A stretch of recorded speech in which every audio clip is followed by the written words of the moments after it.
On the surface, Lake Okanagan in British Columbia is a playground for modern civilization.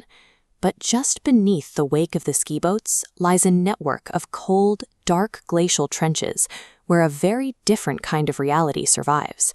Centuries of oral and written records describe a 50-foot-long predator inhabiting these depths, a creature originally known as Naitaka and today as the Ogopogo.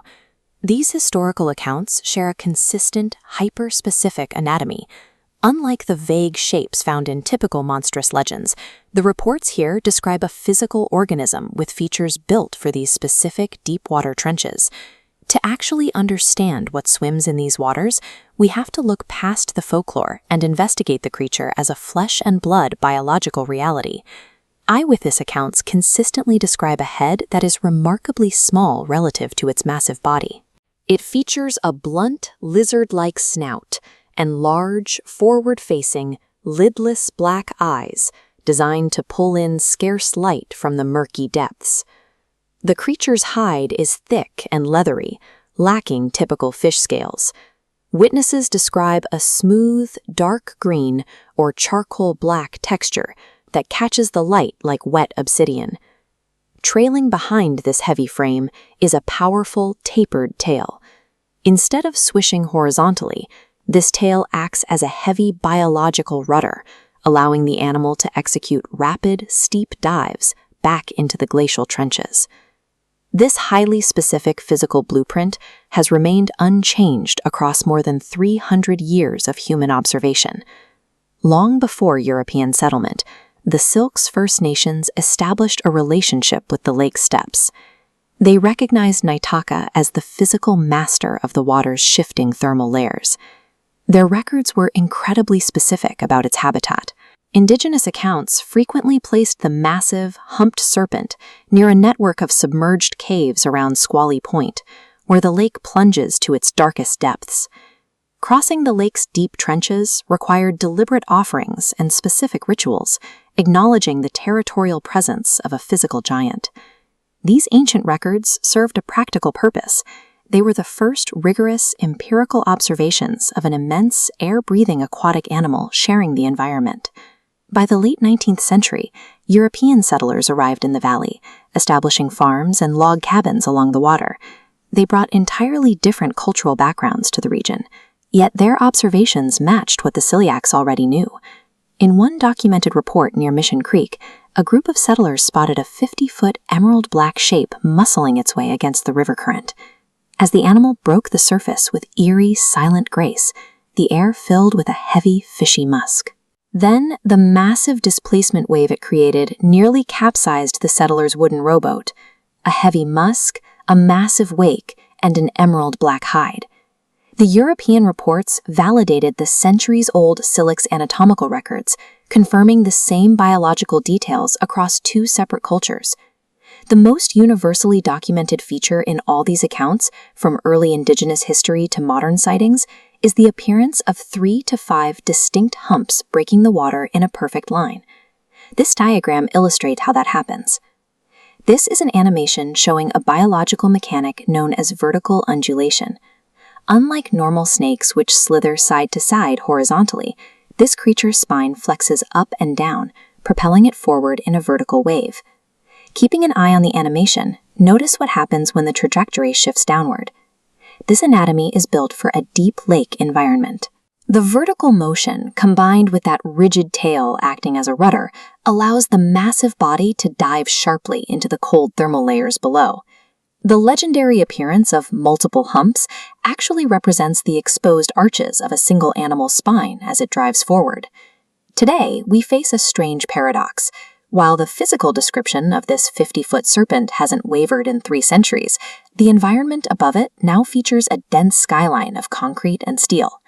The 20th century brought an influx of motorboats, marinas, and heavy tourism to the Okanagan Valley, changing our daily relationship with the water. As industrial noise filled the lake, the Ogopogo shifted from being a revered tribal protector into a sought-after target for biological documentation. Now, researchers use high-tech sonar to map the deep trenches and track the specific thermal layers where this apex anomaly is known to hunt, searching for the massive displacement wakes it leaves behind. The consistency of these reports across 3 centuries suggests that while the valley above has changed, the biological reality beneath the water remains undisturbed. For centuries, indigenous stories spoke of a massive spirit in the lake. It's tempting to dismiss those accounts as cultural ghost stories, but when physical evidence starts surfacing, it demands a rigorous scientific explanation. In 1968, that search for an explanation found its starting point. Arthur Folden was driving Highway 97 when he noticed a significant disturbance 300 yards offshore. Folden captured footage of a massive 50-foot biological entity. It featured a reptilian head and a rhythmic humped back moving with mechanical precision. This footage revealed a specific vertical undulation, a series of up and down arches. It's a movement pattern that separates the entity from standard aquatic snakes or known lakefish. Because of its clarity, the Folden film became the baseline for cryptozoology. It turned a local legend into a physical target, initiating a decades-long effort to apply modern sensors to the mystery. The film confirmed that a massive anomaly was present. The next 50 years would be defined by the search for the technology required to capture its true nature. By the 1980s, the hunt moved beyond amateur sightings. Major organizations like National Geographic arrived to apply formal scientific pressure to the search. Their researchers moved past folklore, conducting surface surveillance and interviewing dozens of witnesses to build a consistent data set of the creature's behavior. They documented the creature firsthand, observing how its 50-foot body creates a series of arches that vanish and reappear in the water with startling regularity. This surface validation grounded the legend in tangible data, providing a recognized platform for the investigation of a giant biological entity in the lake. While surface sightings provided clues, the real answers lay in the deep water. In 1989, researcher Arlene Gall launched a targeted expedition into the lake's lightless trenches. Gall's team initially recorded high-speed footage of a dark shape with 3 distinct humps, moving through the glassy water at 20 miles per hour. The turning point came with sonar data. The team tracked a 50-foot mass at the 700-foot marker, far below any surface light. The readings suggested this entity isn't a surface visitor, but a creature utilizing the lake's most inaccessible trenches to remain hidden. With the deepest voids of the lake proven to be occupied, investigators realized they had to push their technology into the dark to secure a final identification. By April 2026, the tech had finally caught up.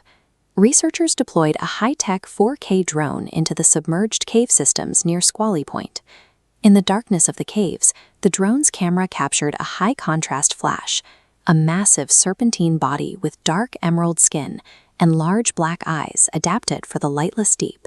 The mission also secured a breakthrough, a physical tissue sample recovered directly from the wall of a submerged cave. This display shows the results of the subsequent DNA analysis. The genetic sequences confirmed a massive serpentine giant, with the laboratory results identifying a biological signature unique to the Okanagan depths. The acquisition of this genetic profile changes the nature of the mystery. The Ogopogo has transitioned from a witness-based legend into a verifiable biological entity. Modern human civilization now lines the lake's edge. Yet, despite the urban growth on the shoreline, the ancient wilderness beneath the water remains largely unresolved. Decades of cameras, sonar, and lasers haven't destroyed the power of the original stories. They have simply shown that the ancient descriptions were grounded in a scientific reality. While humanity controls the surface, the lightless depths and submerged caves remain the domain of the Leviathan. As long as those massive humps continue to ripple through the mist, the Ogopogo remains the true prehistoric master of the Okanagan night.